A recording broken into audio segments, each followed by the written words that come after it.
झाली होती. आज मुख्यमंत्री कदाचित निवेदन मांडण्याची शक्यता आहे. ऐकूया काय सांगतात, ऐकूया. कारण ज्या पद्धतीनं मनोज जरांगेंना जाऊन मंत्रिमंडळातील काही सदस्य बोलत आहेत आणि त्यांचं वक्तव्य होतं, त्याच्यावरून मला असं वाटत नाही की यांनी फार काही दिवे लावले असतील. विधिमंडळ कामकाज सल्लागार समितीची आज बैठक होत आहे. मागणी होते तुमच्याकडनं की अधिवेशनाचा कालावधी हो, आमचं म्हणणं किमान 2 दिवस आणखी वाढवावं, शुक्रवारपर्यंत तरी अधिवेशन होऊ द्यावं, अशा प्रकारची आमची मागणी राहील. पाहू संध्याकाळी बैठकीत काय होतं. अमोल मिटकरी यांनी एक महत्त्वाचं वक्तव्य केलं आहे. 2024चा संकल्प असा असेल, मुख्यमंत्री हे फक्त अजित पवार असतील.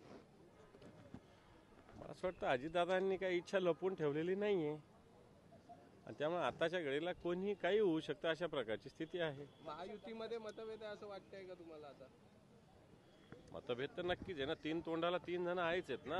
वेगवेगळ्या विषयांत ताबडतोब लक्षात येतं, सभागृहात लक्षात येतं, सभागृहाच्या बाहेर लक्षात येतं की तीन बाजूला 3 तोंड आहेतच. सर, संघाचा आज बहुपिक झालं, त्याच्यामध्ये भाजप आणि शिंदेगडाचे आमदार उपस्थित होते. यावेळी संघाची भूमिका मांडली की जातीय जनगणनेला त्यांनी विरोध केलेला आहे, त्यामुळे जातीय भेद पसरू शकतो. जातीय आरक्षण ठीक आहे, मात्र जातीय जनगणना नको. आपली भूमिका काय यावर?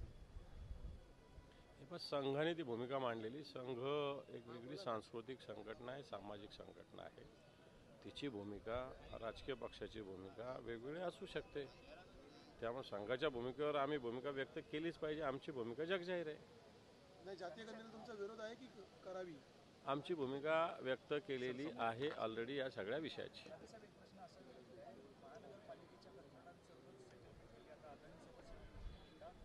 काय काय काय काय परत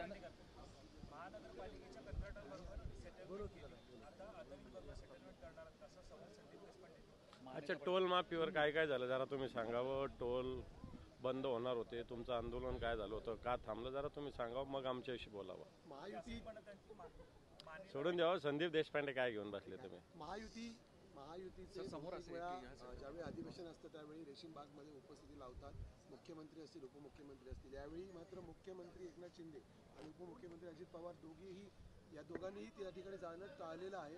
कशामुळे? मला असं वाटतं उगाच जाणं म्हणजे काय फार करणं अशातला काही भाग नाही. त्याला संस्कार असावे लागतात. उगाच नुसतं शरीराने जाणं, मन तिथं नसणं, याला त्या जाण्याला काही अर्थ नाही. मला नाही वाटत मुख्यमंत्री आणि अजितदादा आणि एकनाथ शिंदे साहेब हे काही RSSच्या विचारसरणीचे आहेत किंवा त्या विचारसरणीला मानतील. आणि मानत नसेल ना तिथं उगाच शरीरानं जाणं हे मला नाही वाटत RSSला अपेक्षित आहे की यांनी आलं पाहिजे. काही गरज नाही तसं जाण्याची यांनी. आणि त्यांनाही वाटत नसेल की हे यावं म्हणून. स्पष्ट चर्चा सध्या महावितरण संदर्भात सुरू आहे. महावितरणमध्ये घोटाळा झाल्याची बातमी समोर येते. हो, महावितरणमध्ये मी एक तो प्रश्न उपस्थित केला आहे. 26,000 कोटी रुपयाचा एक मोठा विषय आहे वीज मीटर खरेदी संदर्भात. त्याच्या आधी हेच वीज मीटर खरेदी करण्यासाठी सुद्धा जवळपास 250 कोटी रुपये खर्च केले. एकदा 26,000 खर्च कोटी होतात, मग ते 230 का खर्च होतात. काही गोष्टीच्या बाहेर बाजारात 60 कोटीला आहे, त्यांची 230 कोटीला घेतलं जातं. माझ्याकडे तर माहिती अशी की 70 कोटीचं एक मीटर लावण्यासाठी 230 कोटी रुपये खर्च केले जातात. जी वस्तूच खरेदी 70 कोटीची आहे आणि ती सगळी 4 फीट करण्यासाठी 230 कोटी. अशा पद्धतीनं महावितरणच्या काही गोष्टी समोर आलेल्या आहेत. अभ्यास करून त्याच्यावर निश्चित भूमिका मांडू. 33 वर्षानंतर भाजप रथयात्रा काढतंय गुजरात ते अयोध्यामध्ये. कसं पाहता लोकसभा निवडणुकीच्या तोंडावर असताना? मला असं वाटतं भारतीय जनता पार्टी जर एवढ्या वर्षानं विकासाचं राजकारण करते तर त्यांनी विकासाच्या विषयावर रथयात्रा निश्चित काढली पाहिजे. विकासाची रथयात्रा गावगाव कसे लोक रोखतायत बघा.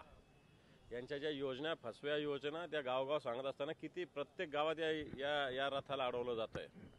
कारण ह्या घोषणा याच्याविषयी आम्ही शिवसेनेनं तर उद्या चर्चा केलेलीच आहे. पुन्हा एकदा आम्ही चर्चा घेणार या विषयावर की ज्या पद्धतीने हे रथ फिरतात. वाटतं या रथाला का अडवतात याचा विचार व्हावा आणि ह्या रथाला अडवतात म्हणून ही रथयात्रा काढली जाते, असं माझं मत आहे. 24 तारखेला डेडलाईन दिली आहे जरांगेंनी. मुख्यमंत्री आपला शब्द पाळतील काय? मला नाही वाटत.